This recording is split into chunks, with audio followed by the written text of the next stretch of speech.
And yes, I am live here on the shores of Lake Atitlan.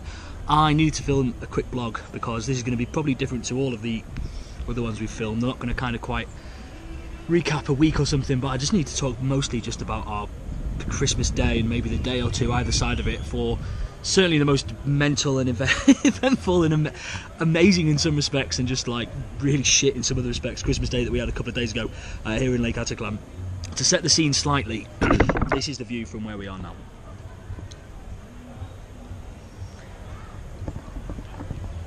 Lake Atitlan is one of the most beautiful places I've ever been. It's this big lake in Guatemala, a few hours away from the capital city, where we'd already planned to be here for Christmas. And Rich, Sam, Lindsay and I had rented this, what looked like this unbelievable Airbnb on the shores, which is actually like just in one of the other towns just over the other side of the lake. It looked good, but I filmed the video at the second that we arrived. We couldn't believe how good our look was. We've just got off the boat to our Christmas Airbnb pad. So there's Sam. He's been feeling a bit ill, but he's smiling now. It's absolutely beautiful. This is our private pier. This is our gaff somewhere up there. And this is the view. There's an erupting volcano. There's an erupting volcano over there. This is an absolute piss take. How have we managed this? So that's before we've even been in the house. And then just to sort of set the scene and the context a little bit more, this is what the house actually looked like. I'll take you on a tour. Quick tour of the house. Grand steps over there. Just a massive hammock and a barbecue. That's the lake down there. You can't see our own private pier with a boat, but it's there. Quick look at the view. Yeah, that's a volcano, sure. Into the house. There's Lindsay. Master bedroom with a treasure chest. Huge fucking living room. I mean, it's a house for 5 people, but we've got about 20 chairs. Breakfast chairs, dinner chairs for when we want to entertain some company. Use this. Oh, nothing, just our own massive fireplace. Follow me. A couple more bedrooms. The pink room with quite a sexy little photo. Another bathroom for the lads. And finally double with also, if I were to open the windows, an amazing lake view. I mean, we thought it was going to be good, but this is just ridiculous. So, suffice it to say, it was a significant step up from the dorm rooms and the shitty hostels that we've been staying in for the last kind of 3 months. We booked it for 3 days just over Christmas. Me, Sam, Lindsay and Rich and Party Girl was arriving on Christmas Eve. Paige arrived, had a ridiculously amazing Christmas Eve, because Guatemalans celebrate Christmas on Christmas Eve, kind of almost more than Christmas Day. So when midnight struck, kind of like New Year's Eve, all across the horizon of the lake, all of the towns were just going off fireworks, fireworks, fireworks. It was one of the most awesome, beautiful things I've ever seen. And this is just on Christmas Eve. We're all geared up for Christmas Day. Then Christmas Day happened. We woke up, Lindsay's nan had died. Now, that wasn't something which was unexpected, but it was obviously kind of just set a bit of an odd tone. Lindsay was understandably really upset, but she knew that this was happening, and she kind of, sort of said her goodbyes just before she'd left. But that was kind of an odd start to the day. It didn't stop us, and Lindsay absolutely included, just having a really amazing day. We went swimming in the lake.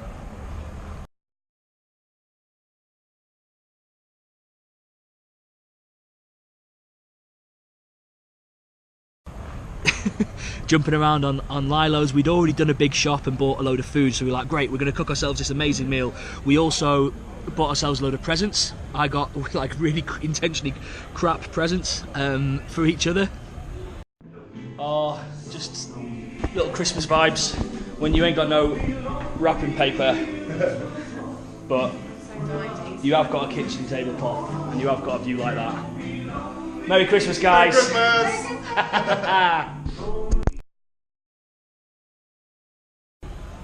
So you can see that was just a selection of mine, but that was really sweet. And first Christmas away from kind of family and in this baking hot place. We then went to start to do the cooking. Opened up these 2 chickens that we'd bought. I literally had to run to the toilet and vomit because they smelled so bad. So the guys went off to buy some more food, bought some sausages, which were the worst sausages we've ever tasted, left some veg in the oven for 2 hours. It came out completely raw. So we were just kind of pissing ourselves laughing about how beautiful and amazing but weird and kind of bittersweet the whole Christmas day was.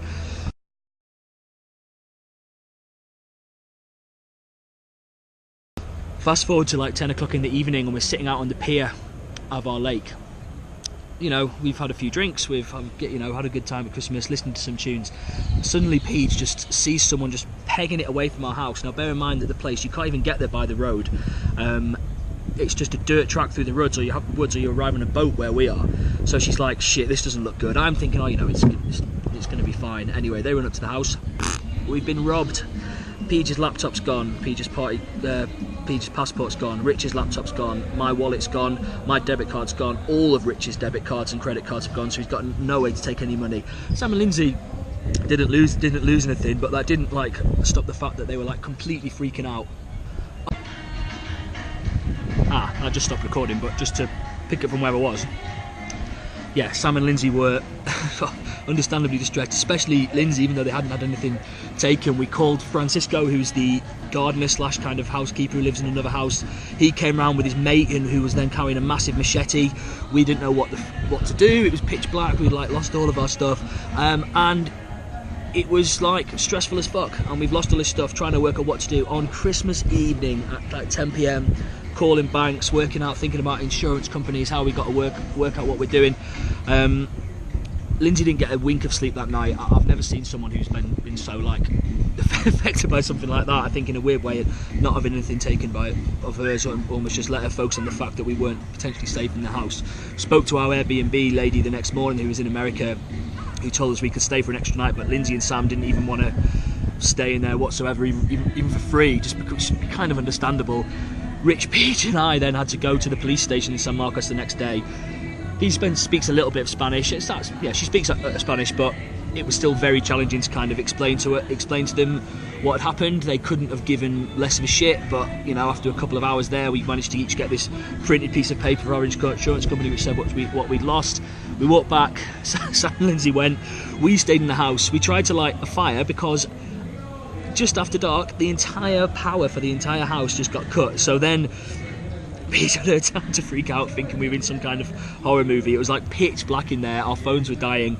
It was mental. It turned from the most amazing place into the. I mean, it was still quite funny. We were laughing about it, but what should have just been a blog, which was just me being so unbelievably smug about the most amazing place I've been, has got 2 very different sides to it. Anyway.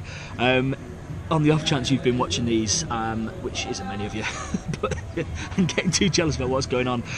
This is a taste of what things can also be like in Central America. I mean, this was bound to happen at some point, but for it to happen in the Airbnb, which is like the safest place that I've felt anywhere we've stayed, the nicest place, the most expensive place, the most beautiful place, kind of hilarious. We're currently now just over there. We took a boat over to stay at a hostel in one of the towns. We're in a place called San Pedro now.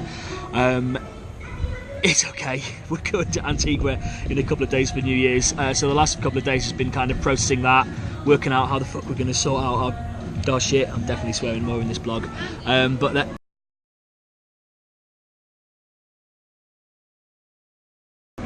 long story short, we're over here. I'm finishing this blog now. It was amazingly beautiful. A dog has literally just eaten my Christmas present from Sam, so I'll leave you all with this cute little guy in our hostel. As always, hit me up any questions. Hope you guys have had a fucking awesome Christmas, and I hope you have an amazing New Year. And yeah, see you and speak to you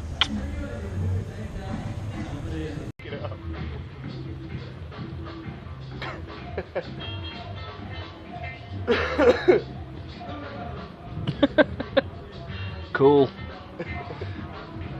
Thanks, bro. Merry Christmas, mate. Oh, he's making such short work of it. Can